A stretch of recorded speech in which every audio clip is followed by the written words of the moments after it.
Good morning, good afternoon, and good evening to you. Thank you for tuning in to Viola's story.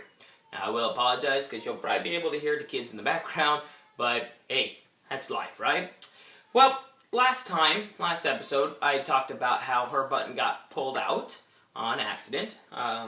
This time, I want to talk about some of the other, well, probably mainly one other issue that we had with her button, and that was it was leaking a lot. And we couldn't quite figure out why. We called a doctor, and they said normally that happens. And we asked if there was enough fluid in the ball.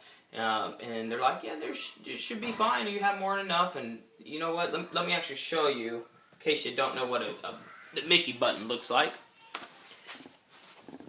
And there it be. There. All right. So this is the Mickey button right here. This is the part that sticks out of her stomach. And this is actually the part that's inserted.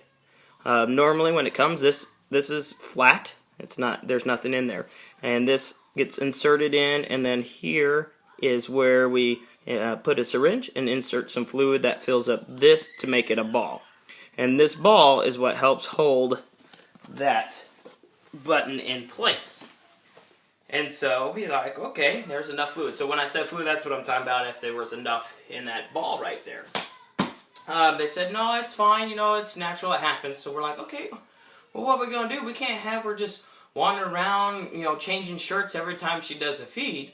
So that's what led my wife to create the belly wraps that she now sells on Etsy. Yeah, she makes them all fun, right? Who wouldn't want a Mickey Mouse one? Well, I guess it's Minnie. There's not Mickey. But anyway, this is what she sells, when you see me talk about it on the vlog, those of you that watch that. But basically what it does is it just kind of, wraps around their stomach. It won't fit me because it's a kid, not adult size. She does make them for adults too. But it wraps around and she puts Velcro on it and then it sticks together, obviously.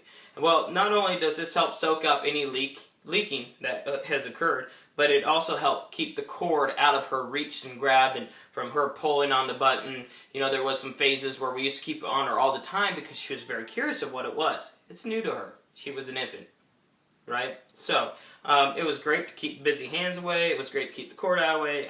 It was great. And, easily washable, so we just throw it in the wash, clean, pull it out, and everything. So that's what we helped use and saved a lot on her clothes and not getting the formula and stuff on her clothes and having to change every time. But back to the leaky T-button. We were wondering, okay, so it's not that. So we thought, okay, well maybe this is normal. We couldn't find any research about anybody else having a lot of the issues. So we were just happened to be at another doctor, I believe her GI doctor, and they had asked if we had changed her button. We're like, well, no, she just recently got it, we haven't had it for very long, month or two maybe. And she said, well, just, give it a try. We're like, okay, changed the button out, and guess what? No more leaking. Sweet, right?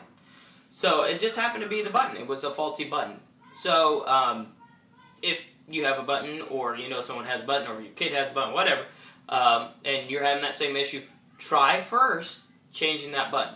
See if that helps. That way you don't have to waste money on the doctor, right? The other option they also gave to us, if that wasn't going to work, was a product they called the Mini One. And it's the same kind of thing, except for with this one, it sticks out really far, and of course we weren't too keen on that, so when we heard about this Mini One, it was smaller. We're like, well, let's give it a try, it lays flatter to her body. Well, the problem we ran into is it pulled out quite a bit, and so because of her low muscle tone and her weak core, it never really sat in place. You hear them? God, I love those guys. I don't know what they're doing. So yeah, it was great. It just didn't work for us. So we switched back to this one. Maybe as she gets older, we can switch to that Mini One, and it will work for us. Who knows? Only time will tell. So that is basically the gist of this episode, the leaking and how to take care of it. Oh my goodness, they're loud. Well, anyway, so ending on a positive note, something that Viola's done, especially recently, is boy does she have that gallop down. Whenever we go to the store, she just gallops on in and gallops on out, and I try to correct her, tell her, no, baby, just walk. It's fine, walk. And so, but she loves to gallop. So, anyway, thanks for tuning in to Viola's story, and I hope that you come on back again next time.